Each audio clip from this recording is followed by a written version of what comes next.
எல்லாருக்கும் வணக்கம் நண்பர்களே. தேவர்கள் பார்க்கடலில் மேதகு எனும் மலையை மத்தாக கொண்டு வாசுகி எனும் பாம்பை கயிறாக கொண்டு ஒரு பக்கம் தேவர்களும் ஒரு பக்கம் அசுரர்களும் பார்க்கடலை கடைந்தபோது அமிர்தம் வந்தது. அதை பருகினால் இறப்பு என்பது இருக்காது என்றும் என்றும் இளமையுடன் இருக்கலாம் என்றும் நம் பாட்டி கதை சொல்ல நாம் அதை கேட்டிருப்போம். இப்போ அதெல்லாம் எங்கே நமக்கு நடக்கப் போகிறது என்று நினைப்போம். நமக்கு அந்த மாதிரியெல்லாம் அமிர்தம் கடைஞ்சி யார் கொடுப்பா அப்படின்னு நமக்கு தோன்றிக்கும்.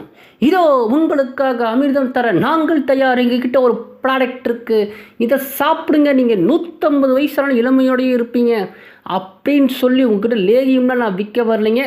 நீங்கள் 100 வருஷம் ஆரோக்கியமாக இருக்கிறதுக்கு உங்கள் வாயில் தான் விஷயமே இருக்குது. ஆமாங்க, நீங்கள் 100 வருஷம் ஆரோக்கியமாக இருக்கிறது உங்கள் வாயில் தான் விஷயமே இருக்குது. நம்ம வாய் தாங்க தேவலோகம்.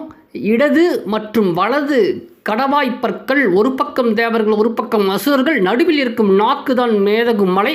இப்போ 2 கடவாய்ப்பற்களாலும் வாய்க்குள் போகும் உணவை அரைத்தோம் என்றால் அப்போது அமிர்த நீர் சுரக்கும். அதாங்க உமிழ்நீர், அதுதான் அமிர்தம். அந்த உமிழ்நீர் தான் அமிர்தம்.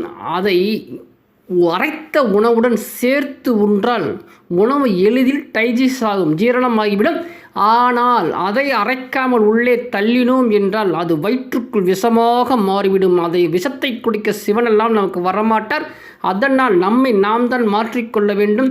இப்படி வாயில் வரும் உமிழ்நீரை ஒழுங்காக விழுங்கினாலே 100 வருஷம் இளமையோடு வளம். அதனால் வாய்க்கு செல்லும் உணவு தீனி, டிஃபன், சாப்பாடு என எதுவாக இருந்தாலும் நன்றாக அரைத்து விழுங்க வேண்டும். அதைத்தான் முன்னோர்கள் சொல்லியிருக்கிறார்கள்.